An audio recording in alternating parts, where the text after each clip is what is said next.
आपकी बात को सुनकर मुझे एक बात समझ में आई कि सरकार ने सारे इंतजाम कर दिए हैं, बिस्तरों की, दवाइयों की पूरी व्यवस्था है, ऑक्सीजन की पूरी व्यवस्था है, सब कुछ सरकार ने गंभीरता पूर्वक जमीन पे कर दिया है। और उसके बाद जिसको मरना हो तो उसकी खुद की मर्जी है। वो कहते हैं ना कि हो गई हर घाट पे पूरी व्यवस्था और शौक से डूबे जिसे है डूबना। हमने तो पूरी व्यवस्था कर दी, अब मरने वाले को अपनी मर्जी है, अगर वो मरता है तो मरता रहे। और इसीलिए मेरा संपादकीय पक्ष है कि न डॉक्टर न वार्ड, दावों की भरमार, तीसरी लहर से कैसे निपटेंगे TSR। तो इसका जो जवाब है वो जवाब ये है, तमाम वक्त आप लोग यही भूल करते रहे और धूल चेहरे पे थी और आप लोग आईना साफ करते रहे। उत्तराखंड सरकार के लिए इससे बेहतर मेरे पास 2 लाइनें और नहीं हो सकती। अरे भाई, जब आपको काम करना चाहिए तब आप दावे कर रहे हो, आप आंकड़े छुपा रहे हो, लोग मर रहे हैं। क्या मरने का शौक है?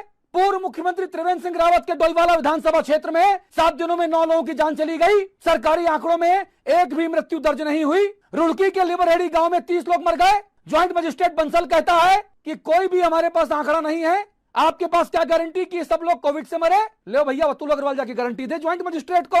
अंधेर गर्दी कर दिया आपने। कुमाऊं में, गढ़वाल में, दोनों जगहों पे लोग परेशान हैं।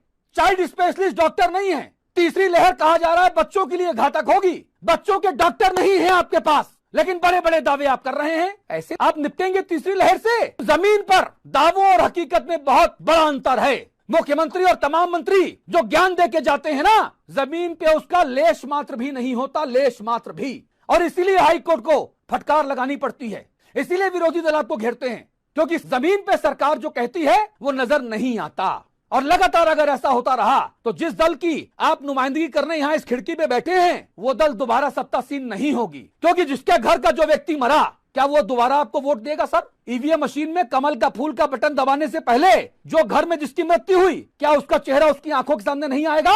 छोटा बच्चा, बेटी, माँ, बहू, पिता, चाचा, ताऊ, क्या उसका चेहरा सामने नहीं आएगा? सर, इसीलिए मैं कहता हूं कि दावों पे मत जाओ, अपनी अकल लगाओ। और जो मेरी अकल जमीन पे रह के कहती है वो ये कहती है कि आप लोगों के दावों में दम नहीं है।